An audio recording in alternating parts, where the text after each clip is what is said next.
Alors dans cette vidéo, mesdames, je vais vous expliquer une chose à ne pas faire, jamais faire d'ailleurs, si vous souhaitez rendre un homme amoureux, et particulièrement un homme partenaire, un homme bien pour vous, un homme responsable, parce que ça les fait fuir, vraiment, je vous jure.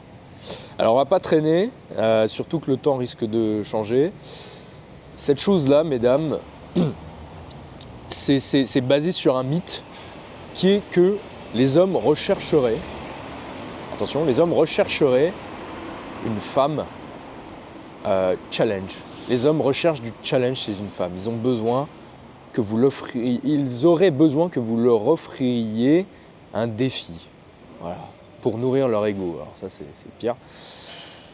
Ça, c'est vraiment l'un des mythes les plus perchés qu'on peut voir, je trouve, en amour pour aider les femmes. Là, pour le coup, c'est pour flinguer leur vie amoureuse, je vous le dis sincèrement. C'est un des pires conseils qu'on puisse donner à une femme, vraiment. Un des pires conseils qu'on puisse donner à une femme, c'est de se comporter comme un challenge auprès d'un homme, comme un défi. Et cette mentalité, elle est basée sur ce que j'appelle la mentalité bad bitch. J'ai été gentil dans le passé, c'est ce que se disent beaucoup de femmes. J'ai été gentil avec lui, j'ai été gentil avec beaucoup d'hommes. Ça n'a jamais marché. Du coup, j'ai décidé de devenir une connasse. Puis ça tombe bien, il y a plein d'articles qui disent qu'il faut devenir une connasse. Donc je suis devenu une connasse. Et une connasse, ce qu'on m'a dit, c'est qu'elle doit être un véritable défi pour un homme. Voilà, c'est la mentalité bad bitch. Le problème de ça, mesdames, c'est que déjà c'est faux.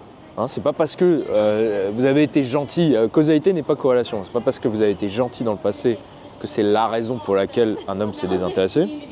Et d'ailleurs, c'est même pas parce que vous avez été gentil dans le passé que ça signifie qu'il faut devenir l'extrême opposé, la connasse. C'est pas noir ou blanc, on peut être aussi, il y a des nuances, on peut être entre les deux.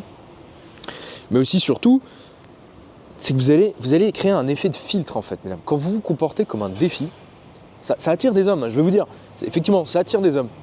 Vous savez, les hommes que ça attire, le défi, ça attire les hommes les conquérants, voilà, les profils conquérants, pour qui les femmes sont des trophées. Voilà, c'est ça. Et puis, qu'est-ce qu'ils font le jour où ils obtiennent le défi? Le jour où ils atteignent le défi, ils passent au suivant.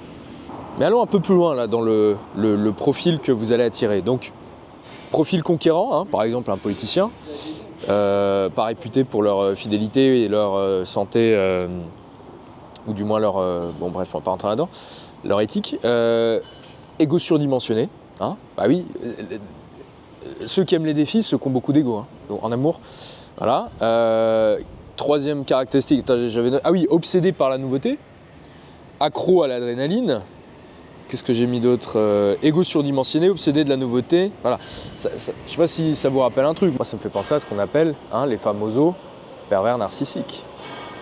Mais quelle idée d'aller consulter, mesdames, du contenu pour essayer de se libérer de l'influence d'un pervers narcissique, si derrière on fait tout pour attirer ces hommes-là, ce profil-là.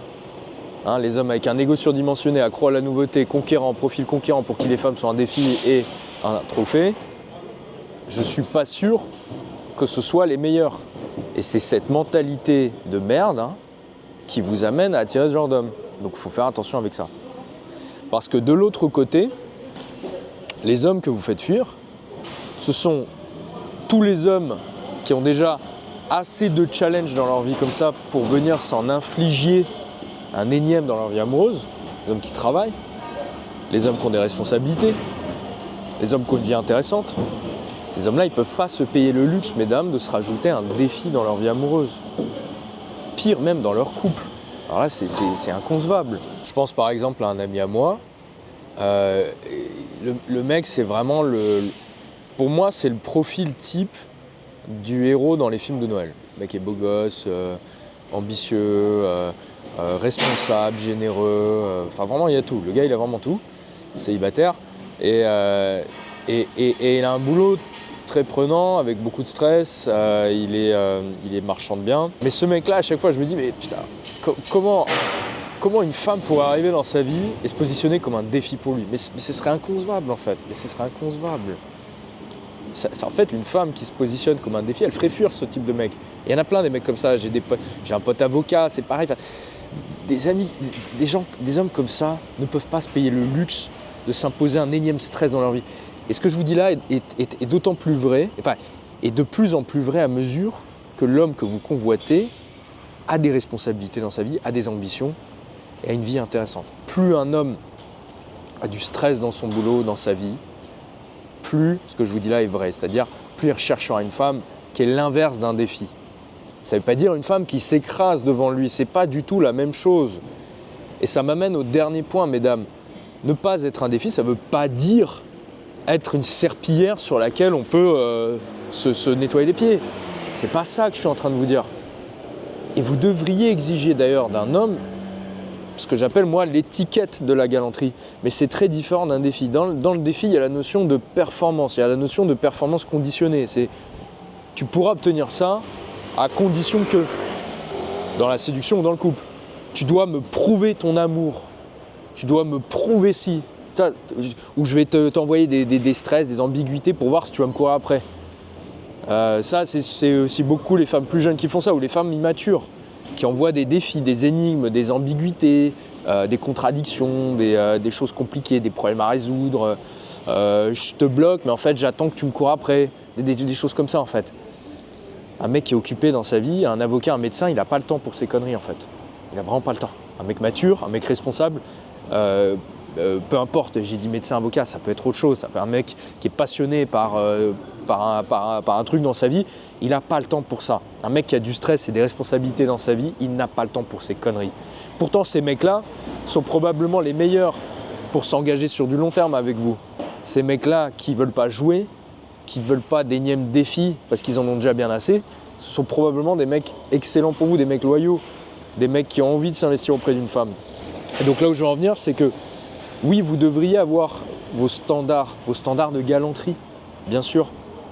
C'est pas pareil que le premier. Être un défi, c'est pas la même chose que d'exiger une certaine forme de respect d'un homme. Pour moi, c'est ça la galanterie, c'est d'exiger, de demander plutôt, une certaine forme de respect de la part d'un homme, d'appréciation, de reconnaissance. Le mec sait témoigner d'une forme de reconnaissance de mon affection. Il se montre reconnaissant de ma sexualité. Il se montre de mon investissement sexuel. Parce que oui, ça doit être... c'est un cadeau, effectivement. C'est un cadeau. L'homme doit être reconnaissant de la douceur que je lui apporte dans sa vie, de l'affection, de la tendresse. Et j'aimerais qu'il me le rende d'une manière qui est importante pour moi, qui me parle. Alors ça, vrai, ça dépend de chacune. Il y en a pour qui ce sera les fleurs, il y en a d'autres pour qui ce sera l'écoute lorsqu'elles vont pas bien. Il y en a d'autres pour qui ce sera les petits cadeaux, peu importe. Les restaurants, peu importe. Vous avez votre manière à vous. Mais ça, c'est pas la même chose que le défi. C'est pas du tout la même mentalité. C'est beaucoup moins hostile. Et c'est pas noir ou blanc. C'est pas soit tu réussis le défi, soit tu réussis pas. Et c'est beaucoup plus aristocrate, mesdames. Parce que beaucoup de femmes se plaignent de ne tomber que sur des connards ou que sur des hommes indécis ou qui leur offrent pas d'investissement. Mais regardez aussi les techniques de séduction que vous utilisez. Regardez l'état d'esprit avec lequel vous arrivez. Et je pense, pour moi, il y a un énorme biais d'échantillonnage. Quand on se positionne comme un défi, on attire les conquérants. On attire ceux qui ont un ego surdimensionné et qui voient les femmes comme un trophée.